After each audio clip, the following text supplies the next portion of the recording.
Upay nga adlaw mga kabugtuan ko, didakan ni Jesucristo. Adi nakita ni katulo nga Domingo hanabianto, mao ni ang Gaudete Sunday.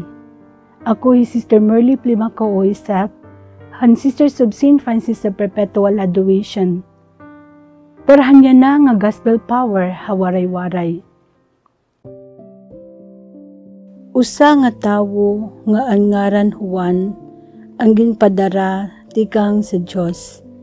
Inulpot tiya para hinkasayuran, pagsaksihan kapawa, basi tumuo ang nga tanan, pinaagi haiya. Diri amo hiya an kapawa, kundi inabot hiya tungudhan kapawa.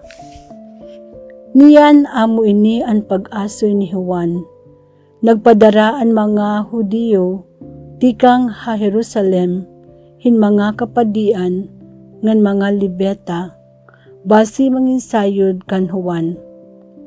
Tinangdo hiya nga waray lipud-lipud, kundi nagsumat hiya hin pagsiring, diri ako an Mesiyas, sanglit, ginpakianhan hiya nira, hinukaman kun sugad.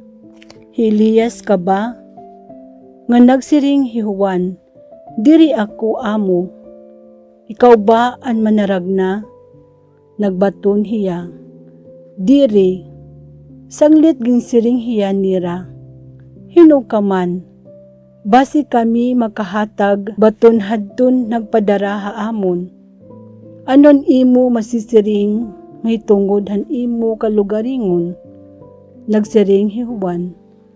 Amo ako ang tingog nga nagguguliat ha kamingawan. Pagtadong handalan han Ginoo, may adaliwat impadara nga pipira nga mga Pariseo. Gipakianhan nira hi Juan, ki anuman nga nagbubunyaga, kundiri ka man an Mesiyas o hi Elias o an manaragna. Ginbaton hira ni Juan, nagbubunyag ako hintubig, kundi may usa ha iyo nga diri niyo nakikilala.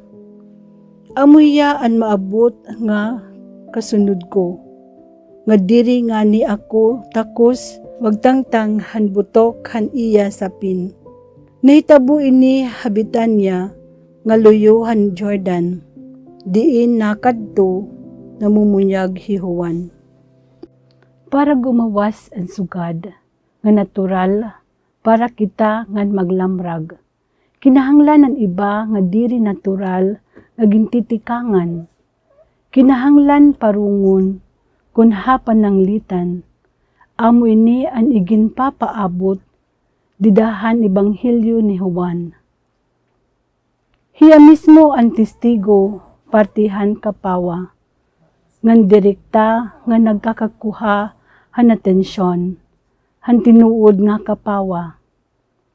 Dinhi ginusa-usa nga iya igindidiwara ang mga tigo-tigo, partihan iya pangilalaan, iya ini gindideklarar nga mga buwa, nga mga notisya.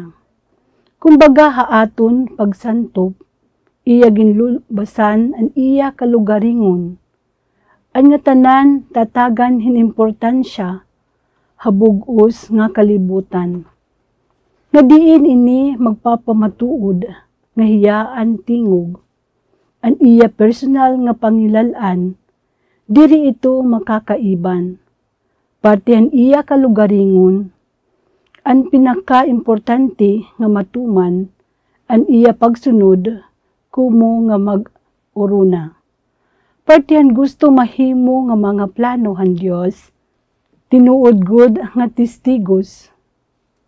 Parihas kan Juan, diri pa han iya kalugaringon nga panuyuanan, kundi ang misyon nga ginalutaga ha iya, nga iya gud buhaton.